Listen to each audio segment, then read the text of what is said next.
Army lieutenant കേണലായ Mohanlal ഇന്ന് ആ സ്ഥലങ്ങളൊക്കെ സന്ദർശിക്കുന്നുണ്ട് എന്നാണ് നമുക്ക് ലഭിക്കുന്ന വിവരം. അദ്ദേഹം മേപ്പാടിയുടെ താൽക്കാലിക സൈനിക ക്യാമ്പിൽ നിന്നും പുറപ്പെട്ടിട്ടുമുണ്ട് അവിടേക്ക്. എപ്പോഴത്തേക്ക് എത്തുമായിരിക്കും? ഈ തത്സമയം എന്തൊക്കെയാണ് അവിടെ നൽകാൻ കഴിയുന്ന പുതിയ വിവരങ്ങൾ? അല്പസമയത്തിനുള്ളിൽ അദ്ദേഹം ഇവിടേക്ക് എത്തും, ചുരൽമലയിലേക്ക് എത്തും.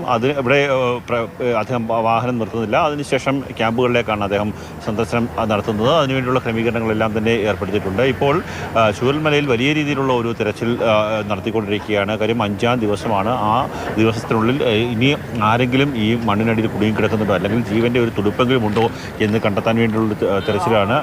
ഇപ്പോൾ സൈന്യം തീർത്ത താൽക്കാലിക ബേലിപ്പാലത്തിന് സമീപത്തു നിന്നുള്ള ദൃശ്യങ്ങളാണ് നമ്മൾ കാണുന്നത്. അവിടെ വലിയ മണ്ണുമാന്തി യന്ത്രം ഉപയോഗിച്ചുകൊണ്ട് ഇവിടെയൊക്കെ ഇവിടുത്തെ ആൾക്കാരെ, ഈ മണ്ണിനടിയിലുള്ള ആൾക്കാർ ആരെങ്കിലും ഉൾപ്പെട്ടിട്ടുണ്ടോ എന്നുള്ള ഒരു പരിശോധന നടത്തിക്കൊണ്ടിരിക്കുകയാണ്. നമുക്ക് ഇപ്പോൾ ദൃശ്യങ്ങളിലേക്ക് പോകാമെന്ന് തോന്നുന്നു. നടൻ മോഹൻലാൽ, ലഫ്റ്റനന്റ് കേണൽ മോഹൻലാൽ എത്തുന്നു എന്നുള്ള ഒരു സൂചനയാണ് നമുക്ക് മനസ്സിലാക്കുവാൻ സാധിക്കുന്നത്. ബേലിപ്പാലത്തിലേക്ക് വാഹനം കടന്ന് വരുന്നുണ്ട്. ബേലിപ്പാലത്തിലേക്ക് ആദ്യം പോലീസ് വാഹനമാണ് കടന്നു വരുന്നത്. അതിന് പിന്നാലെ ആർമിയുടെ സൈന്യത്തിൻ്റെ ഇന്ത്യൻ സൈന്യത്തിൻ്റെ ഒരു വാഹനം എത്തിയിട്ടുണ്ട്. അക്കാര്യത്തിൽ അത് നടൻ മോഹൻലാലാണോ എന്നുള്ള കാര്യത്തിൽ ഒരു വ്യക്തത വരേണ്ടതുണ്ട്. ഇതുവഴിയാണ് അദ്ദേഹം മറ്റ് സ്ഥലങ്ങളിലേക്ക് സഞ്ചാരം നടത്തുക. നേരത്തെ തന്നെ ഈ ബെയിലി പാലം ഒഴിപ്പിച്ച് ഇട്ട് അതിനുവേണ്ടിയുള്ള ക്രമീകരണങ്ങൾ ഏർപ്പെടുത്തുകയായിരുന്നു പോലീസ് സംവിധാനങ്ങളും അതുപോലെ തന്നെ സൈനിക വൃത്തങ്ങളും എല്ലാം തന്നെ.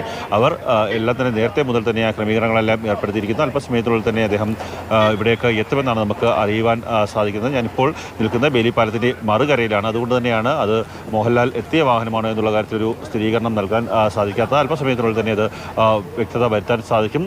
ഇന്ന് അദ്ദേഹം ക്യാമ്പുകൾ അടക്കമുള്ള സ്ഥലങ്ങളിൽ സന്ദർശിക്കുകയാണ്. ആർമിയുടെ ലഫ്റ്റനന്റ് കേണൽ കൂടിയാണ്, ടെറിട്ടോറിയൽ ആർമിയുടെ ലഫ്റ്റനന്റ് കേണൽ കൂടിയാണ് മോഹൻലാൽ. അതുകൊണ്ട് തന്നെ അദ്ദേഹം ഇവിടെ സൈനിക ഉദ്യോഗസ്ഥരുമായി സംസാരിക്കും.